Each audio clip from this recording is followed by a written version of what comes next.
35절까지 말씀 제가 봉독해 드릴 때 하나님의 음성으로 받으시길 소망합니다.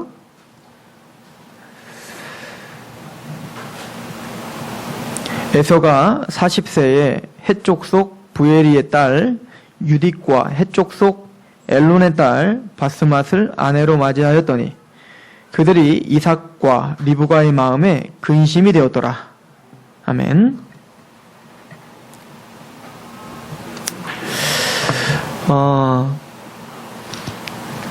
우리가 창세기를 강해오면서 공부해오면서 창세기부터 시작하여 아주 명확하게 구분이 되고 있는 것을 우리가 반복적으로 살펴봤죠. 하나님의 백성, 그래서 하나님을 왕으로 모시고 사는 백성들의 삶의 원리, 또 그 반대편에 하나님을 왕으로 모시지 않고 자기를 왕으로 모시며 스스로 하나님 되고자 하는, 그래서 바벨탑을 쌓고 또 자신의 이기적임에 따라 살아가고 있는 한 부류를 우리가 공부해 봤습니다. 그런데 가만히 보면 비슷한 패턴들이 계속 반복이 되고 있는데 그 중에 대표적인 건 뭐냐면 바로 타락의 대명사인 사람들, 즉 하나님의 반열에서 멀어진 자의 아주 반복적인 패턴 중에 하나는 이방 여인을 취하여 결혼한다는 겁니다.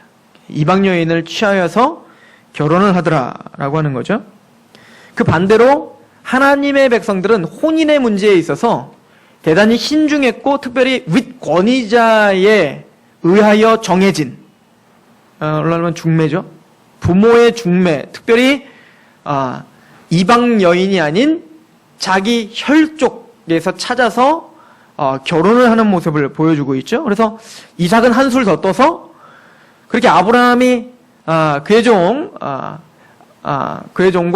그 엘리에셀과 이렇게 언약을 맺은 다음에 리브가를 데리러 갔을 때 성경은 이삭을 리브가가 왔을 때 이삭이 뭐하고 있었더라? 묵상하고 있었다라고 기록할 만큼 대단히 경건한 모습으로 또 하나님의 말씀을 경외하는 모습으로 자신의 반려자를 지금 기다리고 있는 그 이삭을 우리에게 의도적으로 보여주고 있다는 걸 우리에게 설명해주고 있죠. 그래서 대단히 신중하더라는 겁니다. 그래서 창세기 24장에 보시면 아브라함이 이삭의 반려자를 찾으러 보낼 때 3절에 이렇게 나와 있는데요. 내가 너희에게 하늘의 하나님, 땅의 하나님이신 여호와를 가리켜 맹세하게 하노니 너는 내가 거주하는 이 지방 가나안 족속의 딸 중에서 내 아들을 위하여 아내를 택하지 말고 내 고향 내 족속에게로 가서 내 아들 이삭을 위하여 아내를 택하라. 즉 아브라함은 지금 멀리 이사와 가나안 땅에 정착하고 있지만 그 가나안 땅 토속 민족, 그 땅에 있는 여인을 취하지 못하게 합니다. 대신 저 멀리까지 보내어서 자신의 민족, 즉 셈계열이죠. 셈족. 그 셈족, 즉 하나님의 반열에 있는 그 셈족에서 여인을 취하여 결혼하게 하더라는 거예요. 그 반대로 이스마엘은 어땠죠? 이삭은 이렇게 신중하게 골랐는데 이스마엘은 그 하갈이 대충 보이는 대로, 그죠? 애굽에 있는 여자 그냥 딱 엮어줬죠. 아주 쉽게, 쿨하게 살아. 굉장히 쉽습니다. 물론 뭐 개인적으로는 여러 가지 따져봤겠죠. 그러나 성경은 굉장히 가볍고 쉽게 결정하고 있는 그 모습을 의도적으로 보여주고 있는 겁니다. 그리고 오늘 에서도 마찬가지예요. 나중에 여러분들 야곱이 자기의 아내들을 맞이할 때 보면 대단히 어렵습니다. 나중에 막 7년을 고생하고 얻을 줄 알았더니 또 안 돼서 더 고생하고 하여튼 그 사랑을 위하여 자신을 헌신하고 있는, 게다가 이방 여인이 아닌 그래서 삼촌 딸을 데려오고 있는 모습을 보여주고 있죠. 그런 거에 비교해 볼 때 하여튼 지금 보여지는 패턴은 하나님의 반열이 아는 자는 결혼에 있어서 대단히 쉽다 는 것을 우리 볼 수가 있죠. 오늘 본문에 보면 에서가 40세에 헷 족속, 가나안 족속을 한 거예요. 그죠? 이삭과 다르게 또 야곱과 다르게 찾기 쉬운 그 가나안 족속의 헷 족속의 딸을 2명이나 맞이를 합니다. 그때 이삭과 리브가의 마음이 근심되었더라. 이게 어찌 보면 오늘 핵심입니다. 그 부모의 마음을 근심케 하고 있다. 그래서 사실은 이런 구절들을 통해서 이제 젊은이들이 결혼을 할 때 불신자와는 결혼하지 말아라 라고 하는 구절로 우리가 사용해도 돼요. 왜냐하면 아무래도 여러분들 부부라는 것은 누구보다 더 가까워야 되고 누구보다 더 말이 통해야 되고 누구보다 더 마음이 통해야 됩니다. 그런데 여러분들 이제 기독교인이 되고 복음을 알다 보면 이제 세상 사람들과 이야기를 할 때 이제 이야기가 되지 않는다는 걸 여러분들은 아시게 될 거예요. 그죠? 그런데 자기와 살을 맞대고 사는 부부가 그런 깊이 있고 영적인 얘기, 하나님의 말씀에 대한 이야기를 하지 못하게 된다면 당연히 그 신앙에는 대단히 큰 타격이 주어질 것입니다. 그렇기 때문에 이미 엎질러진 물은 어쩔 수 없지만 새로 결정하여 이제 결혼을 해야 될 사람들은 당연히 믿는 사람을 선택해야 됩니다. 그죠? 신앙을 봐야 되는 것이 맞아요. 그러나 우리가 오늘 이 구절을 통해서는 단순히 젊은 청년들에게 과연 그러면은 부모님들이 정해주는 점찍어 죽은 사람들과 결혼하라, 중매가 낫다, 뭐 이런 얘기를 하려고 성경이 이런 얘기하는 건 아닙니다.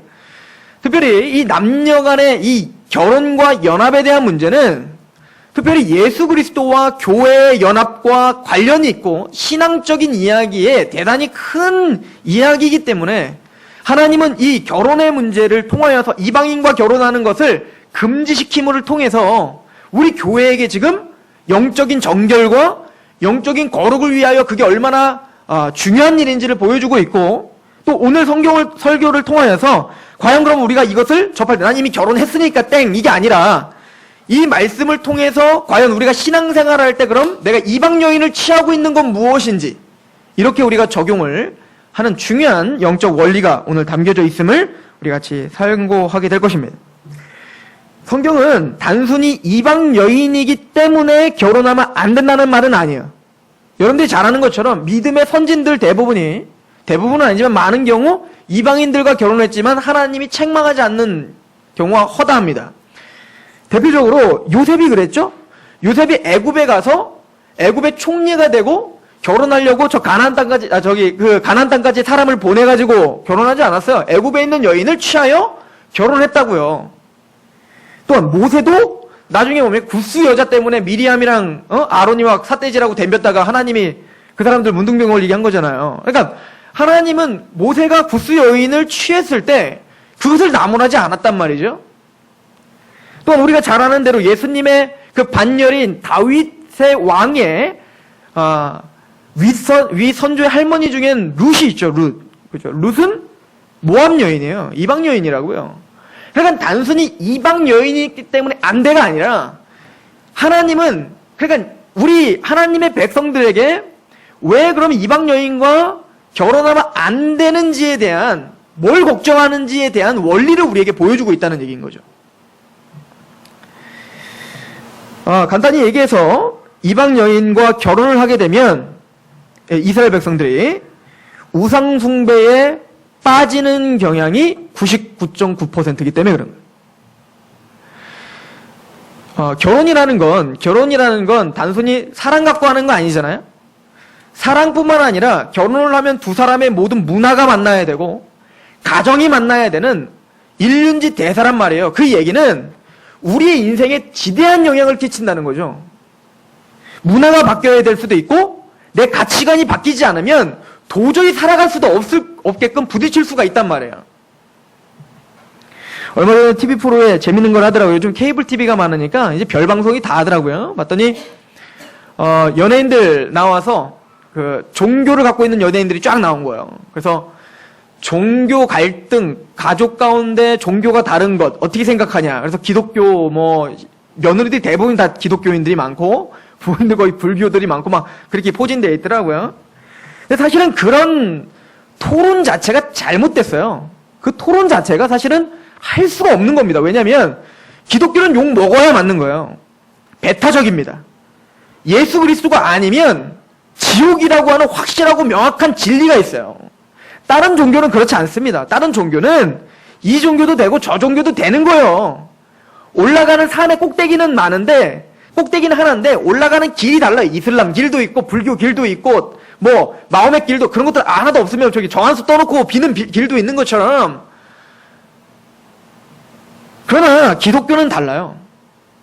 기독교는 싸워야 되고 기독교는 투쟁해야 될 수밖에 없어요. 그러니까 기독교가 가는 기독교 며느리만 들어오면 풍지박살이 나는 겁니다. 교회가. 가정이. 왜죠? 자꾸 개종을 강요하니까.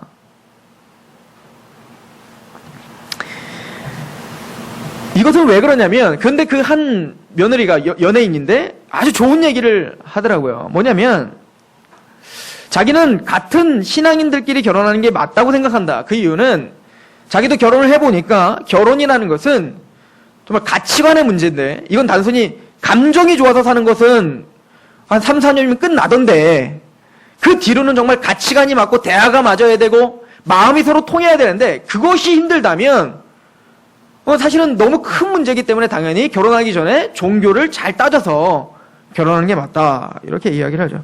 사실은 이런 결혼 문제만으로 봐도, 즉 이방 여인, 즉 이스라엘 백성들이 이방 여인을 취했을 때 그 데미지가 너무 크다는 겁니다. 대표적으로 솔로몬이에요. 솔로몬은 1000명의 여자를 거느렸죠.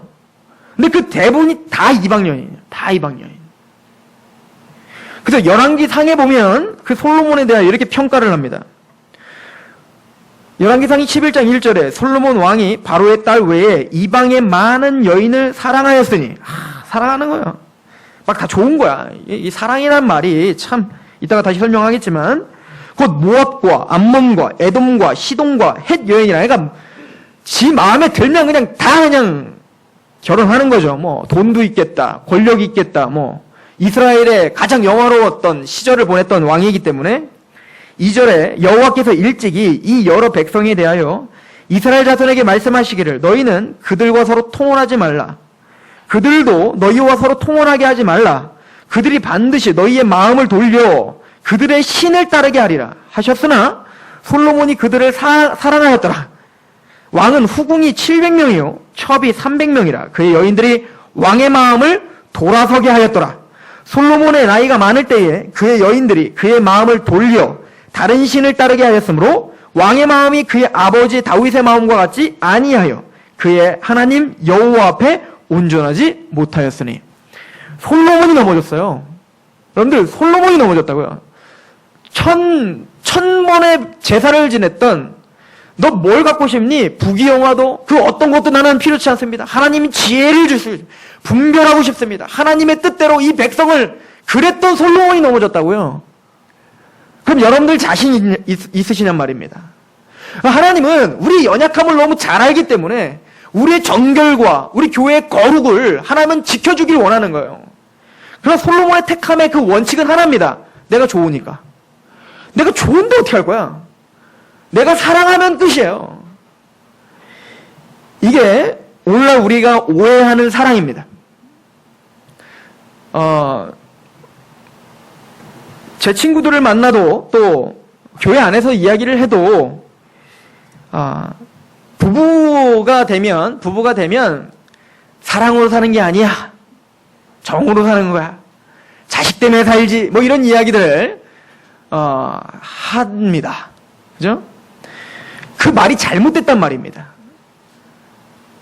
부부는 사랑으로 사는 겁니다. 죽을 때까지 사랑으로 사는 거예요. 사랑이 없으면 못 삽니다. 그런데 이게 왜 그런 오해가 불러일으키냐면, 이 타락한 인간의 사랑과 성경에서 말하는 진리의 사랑을 오해하기 때문에 그런 거예요. 우리가 생각하는 사랑은 감정이에요. 막 떨리고 막 좋고 막 같이 막 옷깃만 스쳐도 막 좋고 막, 이걸 우리는 사랑이라고 착각한단 말입니다. 그러나 성경이 말해주는 사랑은 아니에요. 성경이 말해주는 사랑은 굉장히 현실적입니다. 사랑은 오래 참는 거고, 온유한 거고, 절제하는 거고, 배려해주는 거고, 이게 사랑이라고요. 그러니까 우리는 하나님이 참 기가 막히게 만든 거예요. 사람을 처음에는 감정대로, 우리는 원래 연약하니까 누가 마음에 들지 않는데 그렇게 오래 참고 온유하게 살겠습니까? 처음에는 다 뭔가 막 우리가 말하는 인간적인 사랑이 있어야 막 좋으니까 같이 막 살고 싶은 거 아니에요? 그러나 하나님은 그걸 싹 걷어가시는 겁니다. 왜 그럴까요? 진짜 사랑을 배우게 하시는 거예요, 이제. 부부 관계 속에 그 감정을 걷어가셔서 아주 할렐루야예요, 그게. 왜냐면 그래야 진짜 사랑을 이제 배워가는 겁니다. 미워 죽겠는데 절제해야 되고, 그를 배려해야 되고, 오래 참아야 되는 거예요. 그리고는 뭘 배우는 거죠? 이게 진짜 사랑이구나. 그리고 그 사랑을 통하여 뭘 보는 겁니까? 주님이 나를 이렇게 사랑하셨지. 이 지긋지긋한 남편을 내가 이렇게 배려해주며, 주님이 나를 이렇게 배려해주셔서 내가 숨쉬고 살지. 그렇게 우리는 사랑이라는 걸 배워가는 겁니다. 그런데 우리는 사랑이 없어졌다라고 기독교인들도 선포하기 시작하는 거예요. 잘못된 겁니다. 고치십시오. 감정이 없어지셨습니까? 이제 사랑이 시작되는 거예요.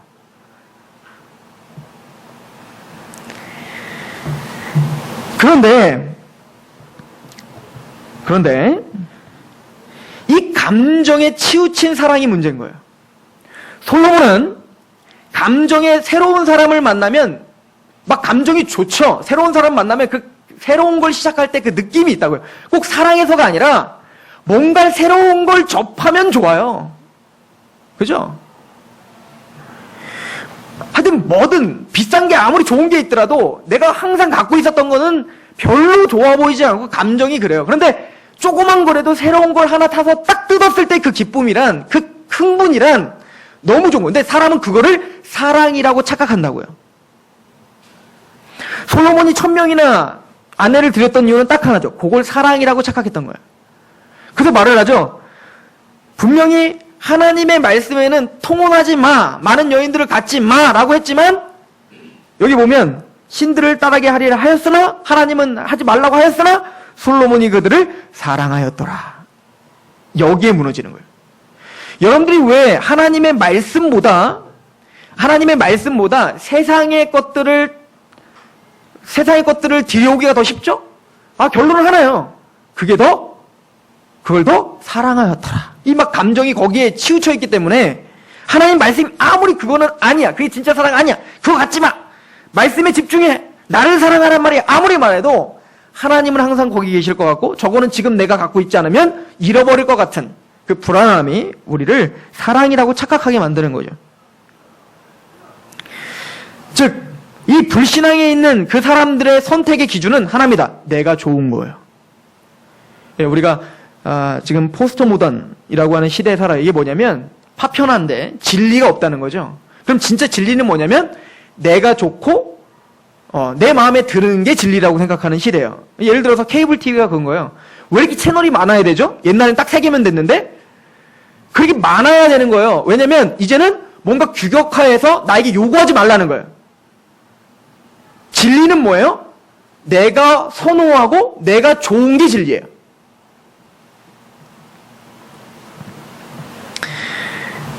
그래서 하나님은 이스라엘 백성들에게 이방인들과 결혼하는 것을 철두철미하게 막았던 겁니다. 느헤미야 13장 26절에 느헤미야가 그 솔로몬을 향하여 이스라엘, 그 우상숭배에 빠진 이스라엘 백성들, 얼마나 성벽이 무너지고 재앙 가운데 있었던 그 이스라엘 백성들을 향하여 너희들이 다시 율법으로 다시 서야 된다, 성벽을 재건하자라고 하는 운동을 하며 제일 먼저 지적했던 게 뭐냐면 너희들이 이방 여인들과 결혼했다. 이것을 가장 처음으로 지적했습니다. 느헤미야 13장 26절에 또 이르기를 옛적의 이스라엘 왕 솔로몬이 이 일로 범죄하지 아니하였느냐.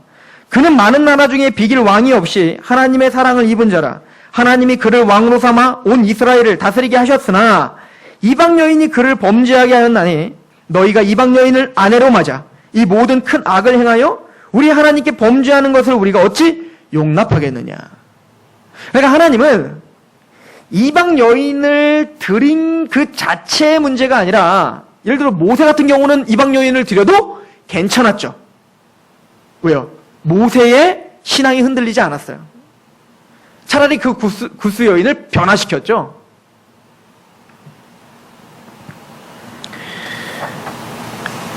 즉 하나님은 우리를 죄를 짓게 하고 우리를 하나님에서 떨어지게 하는, 그래서 하나님보다 조금이라도 더 사랑하게 하는 무엇인가를 하나님은 그렇게 극명하게 거부하고 금지시키고 결단하라고 이야기했던 겁니다.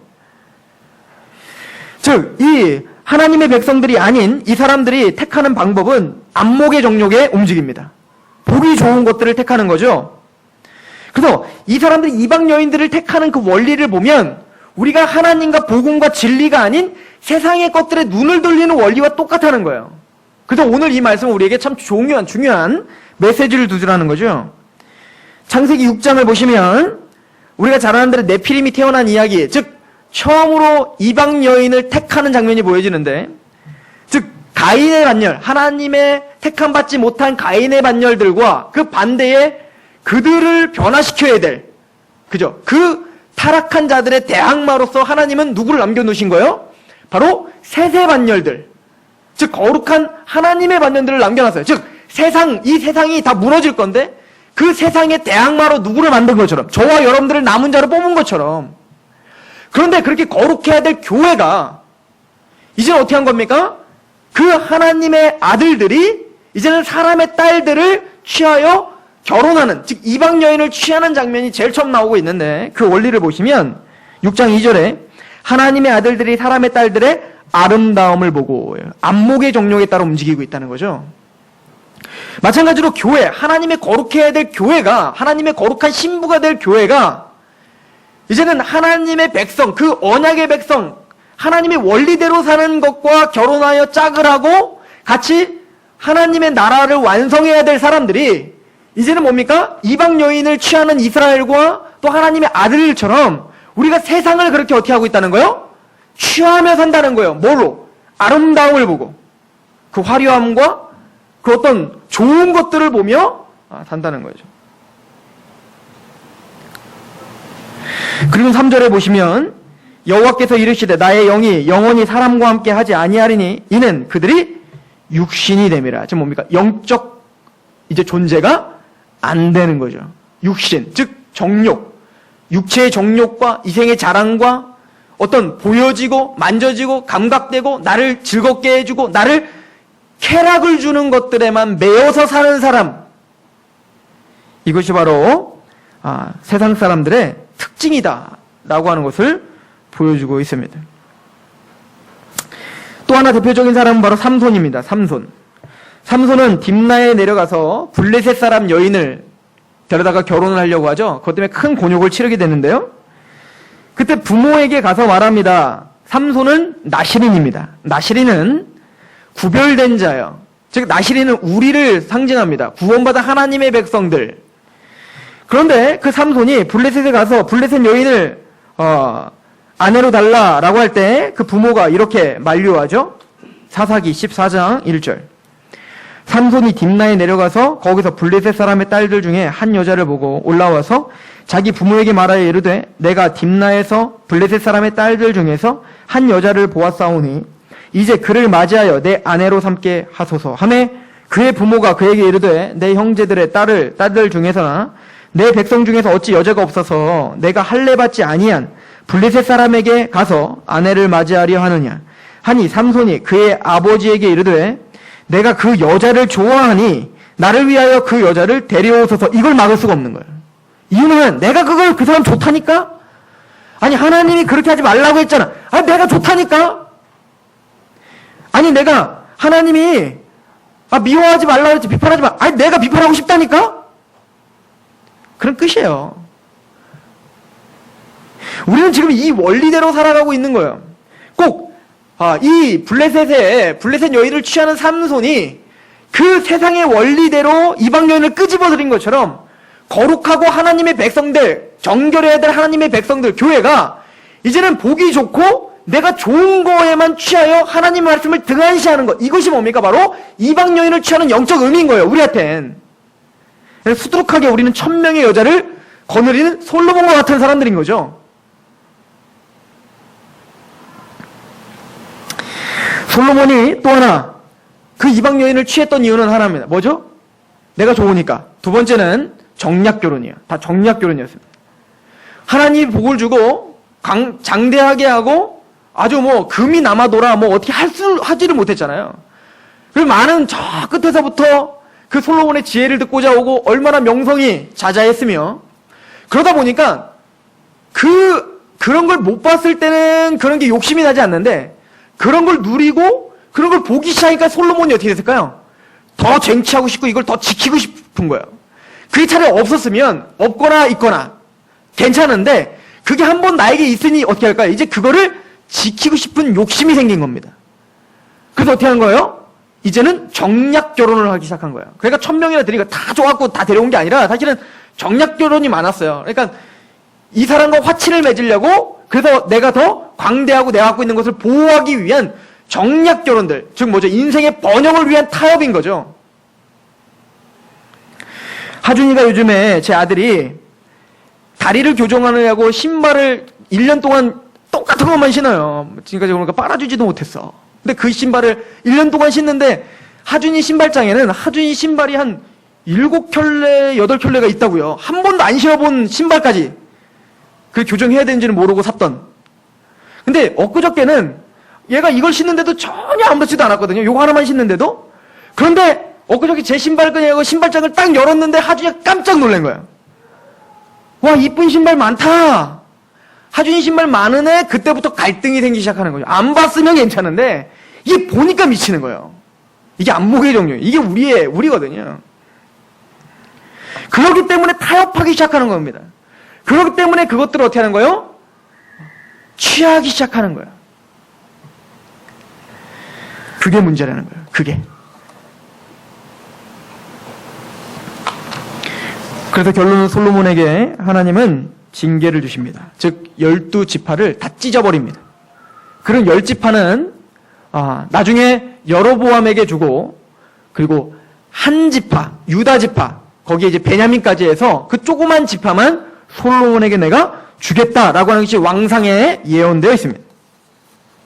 이것은 우리에게 대단히 큰 메시지가 됩니다. 그렇다고 해서 이스라엘 백성들이 다윗에게 언약을 파괴하거나 하나님이 그 왕국을 없앤다는 게 아니었어요. 내가 다윗 때문에 참는다. 다윗의 언약은 영원히 지키겠다. 그러나 찢어버리고 어떻게 합니까? 파괴시켜버리죠. 마찬가지로 우리는 이런 한 영적인 원리를 잃어버리고 산다면 하나님 우리를 찢으실 수밖에 없습니다. 왜요? 하나님 우리에게 정결케 해야 되기 때문에 그렇습니다. 요한일서 2장 15절에 이 세상이나 세상에 있는 것들을 사랑하지 말라. 누구든지 세상을 사랑하면 아버지의 사랑이 그 안에 있지 아니하나니 이는 세상에 있는 모든 것이 육신의 정욕과 안목의 정욕과 이생의 자랑이니 다 아버지께로부터 온 것이 아니요 세상으로부터 온 것이니라. 그리고 이 모든 메시지, 지금까지 한 메시지는 다 교회에게 주는 경고입니다. 이 경고를 이 구약과 신약까지 있었던 이 모든 전체적인 흐름, 그 이방 여인을 취하고 그걸로 말미암아 타락하여 우상 숭배하는 이 원리들을 한 곳에 집약하여 우리에게 원리를 설명하는 게 요한계시록인 거예요. 그래서 여러분들 7교회 나오죠? 그 7교회의 책망이 뭐냐면 너희가 음녀 이세벨을 용납했다는 거예요. 즉 이건 뭐냐면 아합 왕이, 이스라엘 왕이었던 아합 왕이 이세벨 한 여자, 이방 여자를 너는 타협하지 말고 결혼하지 말라라고 했는데 한 명 내가 이세벨 데려다가 내가 얘 전도하면 되지 라고 했을 거예요. 아마 아합도 처음에부터 뭐 내가 바알 숭배해야지, 하나님 떠나야지, 하나님 떠나려고 난 쟤 데려오는 거예요 라고 안 하고 분명히 그랬을 거예요. 선지자가 그러지 마십시오 그러면 걱정 마십시오. 내가 그를 내가 여호와 신앙으로 바꾸겠습니다. 그러니까 내 사랑으로 할 수 있어요. 그렇게 아마 데려왔을 겁니다. 그런데 그 아합의 그 선택 하나로 이스라엘 전체가 우상숭배 국가가 되어버렸죠. 그리고 그거는 우리에게 중요한 교회의 경고입니다. 즉 그 음녀 이세벨을 택함으로 교회가 어떻게 된 거예요? 타락하고 그것 때문에 뭡니까? 무너져버린 겁니다. 가끔 우리가 설교를 계속 듣고 또 말씀을 계속 연구하고 또 제가 성경 공부를 하거나 가르치다 보면 너무 세세하고 너무 우리를 옥죄고 있다라고 하는 생각이 들 정도로 타이트해요. 그죠? 아니 생각도 못 하잖아요. 요셉은 보디발레 아내가 자기를 유혹하려고 하니까 하지 마십시오. 하지 마십시오만 하면 될 걸. 그냥 도망가 버리잖아. 그냥 그 자리를 떠버리잖아요. 그게 오늘날로 말하면 술 먹는 게 죄입니까 아닙니까를 따지기 전에 술자리 아예 가지 말라는 얘기인 거거든요. 이해 가십니까? 왜냐면 그 나는 술자리 가도 술은 안 마실 수 있습니다. 나는 한 잔만 먹지 그다음부터 안 마십니다. 이게 모든 사람들의 어떤 의지지만 우리는 연약하다. 하나님 너무 잘하시나. 계시록 2장 19절에 내가 내 사업과 사랑과 믿음과 섬김과 인내를 아노니 내 나중 행위가 처음 것보다 많도다. 그러나 내게 책망할 일이 있노라. 자칭 선지자라는 여자 이세벨을 내가 용납함이니 그가 내 종들을 가르치여 음행하게 하고 우상의 제물을 먹게 하는도다. 또 내가 그에게 회개할 기회를 주었으되 자기의 음행을 회개하고자 하지 아니하는도다. 볼지어다 내가 그를 침상에 던질 터이요 또 그와 더불어 간음하는 자들도 만일 그의 행위를 회개하지 아니하면 큰 환난 가운데 던지고 또 내가 사망으로 그의 자녀를 죽이리니 모든 교회가 나는 사람의 뜻과 마음을 살피는 자인 줄 알지니라. 내가 너희 각 사람의 행위대로 갚아주리라. 그러니까 그 세상의 원리인 그 음행과 세상의 어떤 가치관을 교회가 조금씩 타협하게 되면 나중에는 그 세상의 원리가 교회를 잠식해 들어가고 있다는 거예요. 이게 저 한국교회가 보여주고 있는 겁니다. 얼마 전에 한 목사님과 제가 이야기를 나눴어요. 그 목사님이 저에게 이렇게 물어봤습니다. 드럼을 왜 치지 말라고 하는 거야? 전 드럼을 쳐도 되고 말아도 돼요. 우리 교회가 나중에 커지면 드럼 쳐도 되고 말아도 돼요. 그거 상관없어. 근데 그분은 그렇게 말했어요. 왜 개혁주의는 드럼을 치지 말라고 하는 거야? 개혁주의는 그런 것도 개혁해야 돼. 드럼 다 치게 해주고 그렇게 하는 그 개혁을 해야 돼. 들으면서 저는 너무 속상했어요. 왜냐면 그분의 목회 방침을 알기 때문에 그렇습니다. 그분은 성경 공부를 하지 않습니다. 그분은 말씀 중심의 선포를 하지 않습니다. 그분은 아이들에게 찬양 사역과 어떤 드럼 가르쳐주고 악기 가르쳐주고 거기에 모든 에너지를 썼습니다. 그리고 그걸 개혁이라는 말을 덧붙이고 있는 거에 대해서 기가 찰 노릇이었는데 어찌 보면 교회가 지금 그러고 있는 거예요. 이 강대상을 무너뜨려버리고 강대상을 낮추는 게 개혁이라고 생각하고 또 세상의 어떤 악기, 그 화려한 악기들을 끌어들이는 게 개혁이라고 생각을 하고 또 세상이 원하는 그 어떤 레크레이션 이런 것들을 교회에 끌어들이는 걸 개혁이라고 생각하고 진짜 개혁인 말씀을 연구하고 복음을 전하고 사람들에게 말씀을 깨닫게 해주는 거에 대해서는 등한시하면서 개혁이라는 말을 외치고 있다는 얘기입니다. 어디서부터 잘못됐을까요? 언제부터 이렇게 교회가 그런 것들에 좌지우지 됐을까요? 처음부터 이렇게 완전히 변한 게 아닙니다. 하나씩 타협하다 보니 그렇게 됐다라고 하는 거죠. 그래서 이것은 교회만의 문제가 아니라 바로 저와 여러분들의 문제예요. 언제 우리는 지금은 이제 이게 성경의 원리인지 세상의 원리인지 구분조차 못해요. 나중에 이걸 그냥 내버려두면 어떻게 되는 줄 아십니까? 제가 알고 있는 교회는 집사님이에요, 집사님. 집사 직분을 받았는데 그 집사님이 뭐 하러 다니시냐면 이거 하러 다니세요. 이거 뭐야 이거. 이렇게 짠. 풍수지리 그거 하러 다닌단 말이에요. 그리고 그분은 그렇게 이야기해요. 어차피 영적인 능력으로 이걸 찾는 거기 때문에 교회를 다니면 영빨이 더 세져갖고 이거 더 잘 차요. 근데 그분이 안수 집사예요. 그리고 그걸 공공연하게 교회에서 이야기해요. 근데 그걸 터치하지 못해요. 왜 그렇게 됐을까요? 하나하나 타협하고 하나하나 그냥 눈 감아주기 시작하니까 나중에는 뭡니까? 걷잡을 수 없게 돼버린 거예요. 그리고 이게 기독교 원리인지 이게 세상의 원리인지 이것조차 구분하지 못하는 거예요. 그게 뭐죠? 이방 여인 하나를 들여온 게 시작이었던 겁니다. 그럼 어찌해야 됩니까? 답은 성경에 나옵니다. 에스라가 수문학 광장의 부흥을 일으킵니다.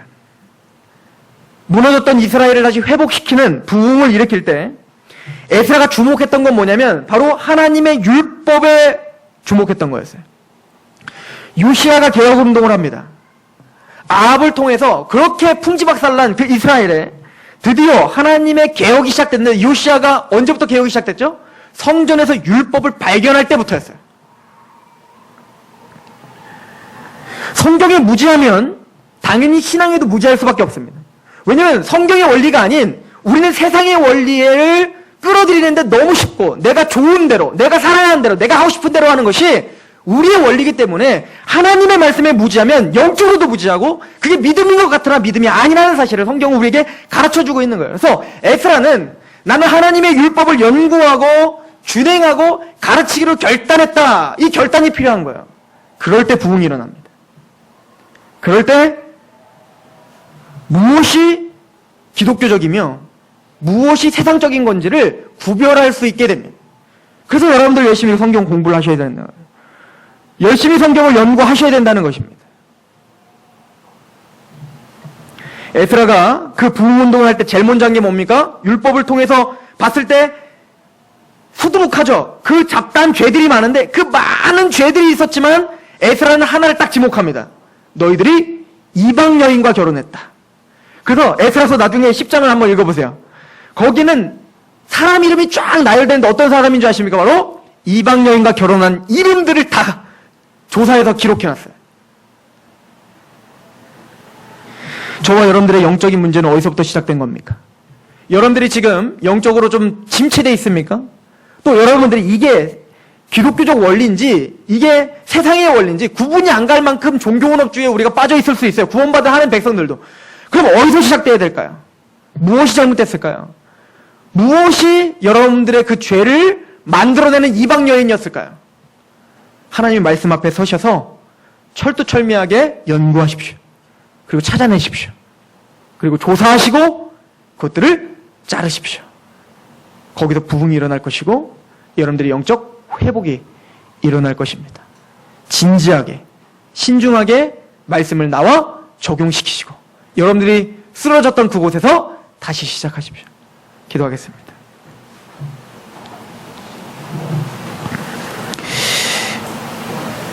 하나님, 말씀을 전하는 사람이나 이 말씀을 듣고 있는 하나님의 백성들이나 모두가 다 무지하고 어그러져 있고 삐뚤어져 있고 내 아집과 내 고집에만 집착하여 사는 사람들입니다.